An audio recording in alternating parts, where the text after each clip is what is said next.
دیکھیں اہل سنت اور اہل تشیع دونوں اس بات کے اوپر متفق ہے کہ قرب قیامت سے پہلے پوری دنیا کے اوپر مسلمانوں کی حکومت قائم ہونی ہے انشاءاللہ تعالی. اور یہ وہ وعدہ ہے جو اللہ تعالیٰ نے قرآن حکیم میں کم از کم 3 جگہ پر اپنے محبوب صلی اللہ علیہ وآلہ وسلم سے کیا ہے. اللہ کے محبوب صلی اللہ علیہ وآلہ وسلم نے اس امت میں جو 5 بڑے بڑے ادوار ہیں ان کا ذکر کیا. اللہ تعالیٰ جب تک چاہے گا تم میں نبوت رہے گی، یعنی میرا وجود باقی رہے گا، پھر اللہ تعالیٰ مجھے اٹھا لے گا اور پھر میری وفات کے بعد خلافت علی منہاج النبوہ قائم ہو جائے گی، اور وہ بھی جب تک اللہ چاہے گا وہ رہے گی. پھر اللہ تعالیٰ جب چاہے گا اسے بھی اٹھا لے گا. پھر ملکن عاضن، جو ہمارے استاد ڈاکٹر اسرار صاحب یوں کرتے تھے، ملکن عاضن، کاٹ کھانے والی ملوکیت، یعنی اپنے مخالفین کو قتل کرنے والی حکمران، وہ قائم ہو جائے گی. اور پھر جب تک اللہ چاہے گا وہ بھی مسلط رہے گی امت کے اوپر، پھر اللہ تعالیٰ اسے بھی اٹھا لے گا.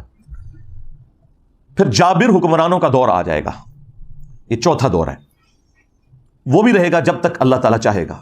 اور پھر اس کے بعد دوبارہ سے خلافت علی منہاج النبوہ قائم ہو جائے گی انشاءاللہ تعالی. اور پوری امت لیول کے اوپر جو خلافت علی منہاج النبوہ ہے وہ عمر بن عبدالعزیز کے دور میں نہیں آئی ہے، نہ خلفائے راشدین کے دور میں آئی ہے، وہ قرب قیامت میں ہی آنی ہے جب پوری دنیا کے اوپر مسلمانوں کا غلبہ ہوگا. آج تک امت میں یہ وقت نہیں آیا کہ پوری دنیا پہ مسلمانوں کا غلبہ ہو.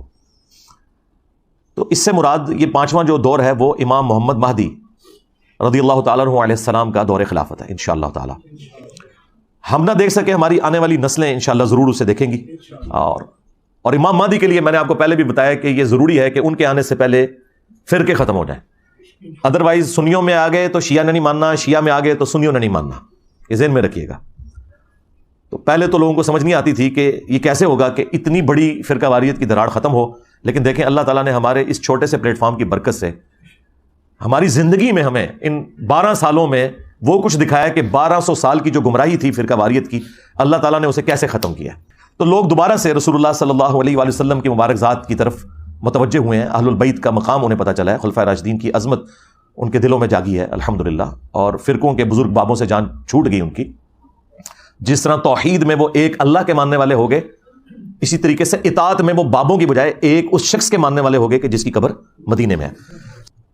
اب آخر میں وہ میں 12 صحیح الاسناد احادیث بیان کر دوں 12ویں امام یا 12ویں خلیفہ کی نسبت سے. پہلی حدیث بخاری اور مسلم دونوں میں موجود ہے. رسول اللہ صلی اللہ علیہ وآلہ وسلم نے فرمایا، تمہاری اس وقت کیا شان ہوگی جب عیسیٰ ابن مریم تم میں اتریں گے، یعنی قرب قیامت میں. وَإِمَامُكُم مِّنكُم، اور تمہارا امام تم میں سے ہوگا، یعنی امام جو ہے یہ امت ہوگی. اور عیسیٰ ابن مریم جو کہ اولو العزم پیغمبر ہیں، ان 5 اولو العزم پیغمبر جو سورۃ الاحزاب اور سورہ الشورى میں آئے، ان میں سے ایک اولو العزم پیغمبر مقتدی ہوگا اور امام وَإِمَامُكُم مِّنكُم، تمہارا امام تم میں سے ہوگا. دوسری حدیث مسلم شریف میں ہے، نبی صلی اللہ علیہ وآلہ وسلم نے فرمایا کہ میری امت کا ایک گروہ قیامت تک حق کے لیے لڑتا رہے گا حتیٰ کہ عیسیٰ ابن مریم نازل ہوں گے. اور مسلمانوں کا امیر ان سے کہے گا کہ آپ ہمیں نماز پڑھائیں، تو وہ کہیں گے کہ یہ اللہ تعالیٰ نے فضیلت اس امت کو دی ہے کہ تم میں سے بعض کے امام ہوتے ہیں، تو امامت تم کرو گے، اور یہ امام محمد مہدی علیہ السلام ہوں گے. تیسری حدیث بھی بخاری اور مسلم دونوں کے اندر ہے. نبی صلی اللہ علیہ وآلہ وسلم نے فرمایا، میری امت کے آخر میں ایک ایسا خلیفہ آئے گا جو مال بھر بھر کر دے گا لوگوں کو. وہ راوی حدیث جو ہیں وہ پوچھتے ہیں اس صحابی سے کہ کیا اس خلیفہ سے مراد عمر بن عبدالعزیز ہیں؟ تو وہ کہتے ہیں نہیں، اس سے مراد عمر بن عبدالعزیز نہیں ہے، یہ وہ خلیفہ ہے جو امت کے اینڈ پہ آئے گا قرب قیامت میں، یعنی امام محمد مہدی علیہ السلام. ایک اور تفصیلی حدیث ہے المستدرک للحاکم کے اندر موجود ہے. نبی صلی اللہ علیہ وآلہ وسلم نے فرمایا کہ مہدی میری امت کے بالکل آخر میں آئے گا، اور اللہ تعالیٰ اس کی برکت سے زمین پر بارشیں نازل فرمائے گا، زمین نباتات اگائے گی، پوری دنیا پہ عدل و انصاف ہوگا، وہ لوگوں میں مال تقسیم کرے گا. یہ وہی الفاظ جو بخاری مسلم میں بھی ہیں. مویشیوں کی ریل پیل ہوگی اور اسلام کا غلبہ ہو جائے گا. پھر وہ 8 سال تک دنیا میں رہیں گے اور پھر دنیا سے تشریف لے جائیں گے، یعنی 8 سال ان کا دور خلافت ہوگا. 5ویں حدیث سنن ابی داؤد میں ہے کہ نبی صلی اللہ علیہ وآلہ وسلم نے فرمایا کہ اگر دنیا ختم ہونے میں ایک دن بھی باقی رہ جائے، اللہ تعالیٰ میرے اہل البیت میں سے فاطمہ کی اولاد میں سے ایک شخص ضرور پیدا کرے گا جو پوری دنیا کو عدل و انصاف سے بھر دے گا. اب یہ ایک دن سے مراد یہ ہمارا ایک دن نہیں ہے جو قرآن میں ہے نا کہ اللہ کے ہاں جو ایک دن ہے وہ تمہارے 1000 سال کے برابر ہے، یعنی 1000 سال بھی آگے بچتے ہوئے نا آخری 1000 سال بھی رہ گئے تو اللہ تعالیٰ نے مہدی کو ضرور بھیجنا ہے. چھٹی حدیث بھی سنن ابی داؤد میں ہے، نبی صلی اللہ علیہ وآلہ وسلم نے فرمایا کہ مہدی میرے اہل البیت میں سے ہوگا اور وہ میری بیٹی فاطمہ کی اولاد میں سے ہوگا۔ اب مجھے بتائیں، جو مہدی فاطمہ کی اولاد میں سے ہے وہ آ کے یہ کہے گا کہ جی بنو امیہ کی آپ تعریف کریں اور بنو ہاشم کو نیچا کریں؟ وہ آ کر جو ہے وہ جنگ جمل صفین نہروان میں مولا علی علیہ السلام کو سپورٹ کرے گا یا ناسبیوں کو سپورٹ کرے گا؟ آپ خود سوچیں۔ 7ویں حدیث بھی سنن ابی داؤد میں ہے، آپ علیہ السلام نے فرمایا کہ دنیا اس وقت تک ختم نہیں ہوگی جب تک کہ میرے اہل البیت میں سے ایک شخص عربوں کا بادشاہ نہ بن جائے جس کا نام میرے نام کے اوپر ہوگا، محمد بن عبداللہ المہدی۔ 8ویں حدیث جو ہے وہ مسلم شریف میں بھی کچھ حصہ اس کا موجود ہے، کچھ سنن ابی داؤد کے اندر ہے کہ نبی علیہ السلام نے فرمایا کہ جب مہدی ظاہر ہوگا تو وہ بیت اللہ میں پناہ لے گا اور اسے قتل کرنے کے لیے ایک گروہ روانہ ہوگا شام سے، اور مقام بیدا پر اللہ تعالیٰ اس گروہ کو زمین میں دھسا دے گا۔ یہ ایک اللہ تعالیٰ کی طرف سے ایک غیبی خبر ہوگی پوری امت کے لیے کہ یہ اللہ تعالیٰ کی اسپیشل پروٹیکشن ہے مہدی کے ساتھ۔ تو وہ لشکر زمین میں جب دھسایا جائے گا، یہ اس بات کا ثبوت ہوگا۔ جو لوگ پوچھتے ہیں کہ جی ابھی تک 500 مہدی تو قتل ہو چکے ہیں امت میں، تو اوریجنل بھی کہیں قتل نہ ہو جائے؟ نہیں سرکار، اوریجنل نہیں قتل ہوگا۔ اوریجنل کو جب قتل کرنے کی کوشش کریں گے تو وہ لشکر ہی زمین میں دھسا دیا جائے گا۔ یہ اللہ تعالیٰ کی طرف سے اسپیشل پروٹیکشن ہوگی کہ مہدی کو کوئی نقصان نہیں پہنچے گا۔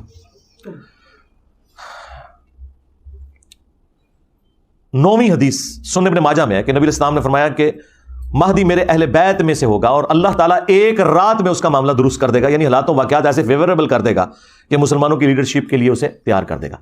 یہ 9 حدیثیں جو ہیں یہ مرفوع حدیثیں ہیں جو میں نے بیان کی، یعنی نبی صلی اللہ علیہ وآلہ وسلم نے خود ارشاد فرمایا اور صحابہ نے نبی علیہ السلام سے سنا۔ آخری 3 حدیثیں جو ہیں وہ صحابہ کے اقوال ہیں، اور صحابی کا قول اگر مستقبل کی خبر سے متعلق ہو تو یہ محدثین کا اتفاق ہے کہ وہ اللہ کے نبی کے بتانے پر ہی محمول ہوتا ہے، کیونکہ غیبی خبر نبی کے ذریعے صحابہ کو دی جاتی ہے۔ موقوفاً مولا علی علیہ السلام سے روایت ہے 10ویں المستدرک للحاکم میں کہ قرب قیامت میں ہاشمیوں میں سے ایک خلیفہ ظاہر ہوگا، اللہ تعالیٰ یعنی امام مہدی کو بھیجے گا، اور اس کے دور میں اللہ تعالیٰ کی نعمتیں جو ہیں وہ ان کی فراوانی ہوگی اور لوگوں میں پیار اور محبت بڑھ جائے گا، یعنی وہی فرقہ واریت ختم ہو جائے گی، دشمنیاں ختم ہو جائیں گی، اور پھر اس کے بعد دجال کا ظہور ہوگا۔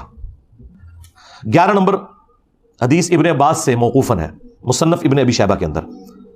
وہ کہتے ہیں کہ ہم اہل بیت میں سے ایک نوجوان ظاہر ہوگا قرب قیامت میں، امام مہدی، اور اس پر بہت زیادہ فتنے وارد ہوں گے، لیکن اللہ تعالیٰ اسے تمام فتنوں سے محفوظ رکھے گا، یعنی اللہ تعالیٰ کی ایک غیبی تائید ہوگی۔